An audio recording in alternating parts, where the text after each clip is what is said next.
जयदी केड़ा है पण जी सहता छा नालो आ सनम केड़े ॻोठ जा रहवासी आहियो गड़े जी जो छा मसलो थियो तव्हां मसलो इहो आहे त मां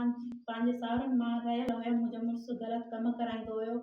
नशा ई पताई हुयो छा नालो हुयो हुनजो कामरान अली जी उन खे नशा पता कंदो ग़लति कमु कराईंदो उन खां इनकार मां कयो जंहिंजी वजह सां उन मूंखे धके मारे कटे ज़बान ते ज़बान तलाक ॾेई मूंखे घर खां ॿारनि सुधो कढी छॾियो घणो टाइम अॻु 2 साल थिया आहिनि जी 2 सालनि खां पोइ असां पंहिंजे पीउ वटि वियासीं असांखे हाणे पंहिंजे पीउ राज़ ख़ुशीअ सां जिनसार अली सां निकाह करायो आहे खेरपुर कोरट में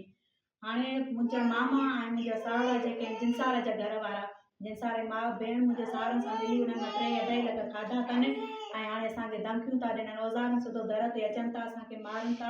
ऐं असांखे धमकियूं ॾिनी था असां तव्हांखे ॾींहं ॾिठे खणाईंदासीं अगवा कराईंदासीं कारो करे मारींदासीं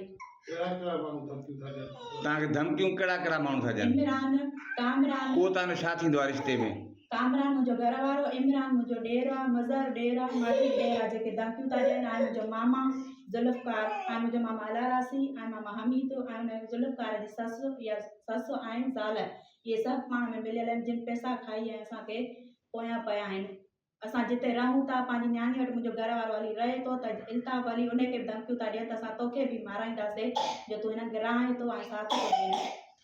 मुड़ुसु कामरान ऐं मुंहिंजा ॾेर इमरान जन मूंखां मासूम ॿार खसनि था जेके मां पोरियो करे मज़ूर करे पंहिंजा बच्चा पालिया आहिनि एसएचओ खेरपुर खे गुज़ारिश कजे त मूंसां एसएसपी खेरपुर